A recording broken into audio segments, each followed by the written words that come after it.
တော့ကျွန်မဒီ coach 8ကိုဝဲလိုက်တော့မယ်ကျွန်မက coach ထုတ်လုပ်တဲ့နိုင်ငံ10နိုင်ငံရှိတဲ့အထက်မှာအကောင်းဆုံး9နိုင်ငံကိုပြပြမှာဖြစ်ပါတယ်ပထမဆုံးအနေနဲ့ coach ကသူ့ရဲ့ origin ဖြစ်တဲ့ USA မှာvintage 8တွေအများထုတ်ခဲ့ရပါတော့ဒုတိယနိုင်ငံကကြတော့ Costa Rica နဲ့ Dominican Republic ဒီနှစ်နိုင်ငံစလုံးက8 design တွေက USA နဲ့ဆင်တူပဲquality ကလည်းအတူတူပါပဲအခု8တွေအကုန်လုံးက rare collection တွေပေါ့နော် share 8တွေဖြစ်တယ်ကိုယ်ပဲနိုင်ငံလို့ထင်လဲကိုကအီတာလီမလေးကြိုက်တာဆိုတော့အီတလီပေါ့အဲ့ဆိုရင်တော့မှန်ပါတယ်ဒီတော့သိမယ်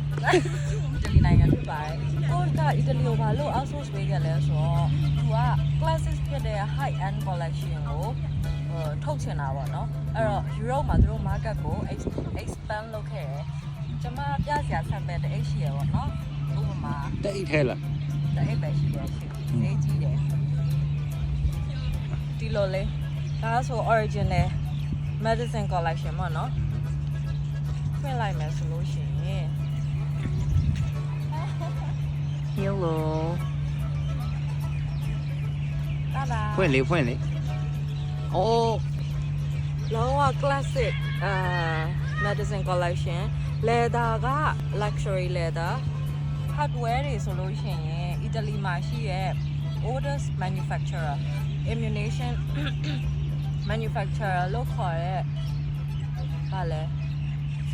Finchio လားဘာလဲ Finchio ဟုတ်တယ် Finchio အဲ့ကထုတ်တာပေါ့နော်နောက်ဆုံးအနေနဲ့9နိုင်ငံမြောက်အကောင်းဆုံးcoach 8တွေထုတ်လုပ်တဲ့နိုင်ငံကကြတော့ Turkey ဖြစ်ပါတယ် Turkey ကကြတော့သူက limited edition တွေ seasonal collection တွေအဲ့လိုထုတ်တာပေါ့နော်ကျွန်မမှာပြစရာ2အိတ်ရှိတယ်2အိတ်တောင်ရှိရတာ2အိတ်ရှိတယ်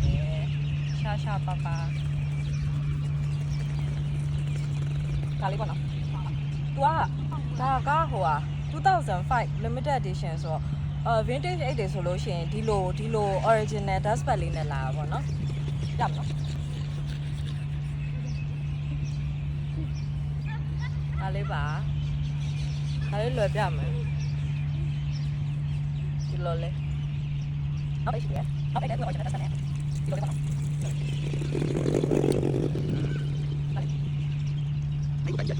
ဒီလိုလေးပေါ့ဒါကကြတော့ limited edition တော့မဟုတ်ဒါပေမဲ့ဒီ design ထဲမှာဒီ color ရှာရအခက်ဆုံးအဲ့တော့ဒီနှစ်ခုစလုံးကလူကြိုက်များတဲ့ဟာတွေပေါ့နော်ကျေးဇူးတင်ပါတယ်